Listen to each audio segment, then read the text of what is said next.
Hello! For today's video, nandito po tayo sa Wat Mahatat, Ayutthaya Province, Thailand. So, ipapasyal ko po kayo. Actually, first time ko rin pong makapunta dito. Ang aming pasyal is whole Ayutthaya. So, ito po yung second place na visit namin. Yung first,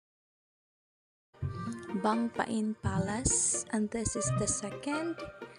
Ang pangalan po nito ay Wat Mahatat. So, grabe, hindi po ako Buddhist, pero nung makapasok po ako dito, nung makita ko yung place, sobrang nanindig yung balahibo ko. So, ito po yung pangalawang oh my gosh, nanindig po yung balahibo ko. Grabe. So, by the way, ito po yung pangalawang tourist spot na na-visit namin. May entrance po dito. Yung first po namin is Bang Pain Palace. Yung entrance po doon is 100 baht para sa mga magpupunta dito as a tourist. At saka pwede po kayong mag-rent kasi maluwag po yung place. Mag-rent ng electric car doon. So worth 500 baht para po sa 1 hour. So, nag-rent po kami pero hindi po lang po kami nagtagal. And then, pumunta na rin po kami dito. Meron din po dito ang entrance.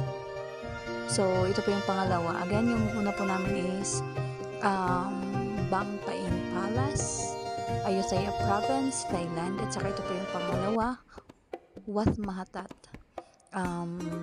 Thailand Province also. So, sa mga hindi po nakakalam, so, yung Ayutthaya po ay dating siya yung naging Bangkok ng Thailand, or siya yung city ng Thailand. So, ayan po. So, very historic po ang place na ito. So, yun lang po. Thanks for watching. Enjoy!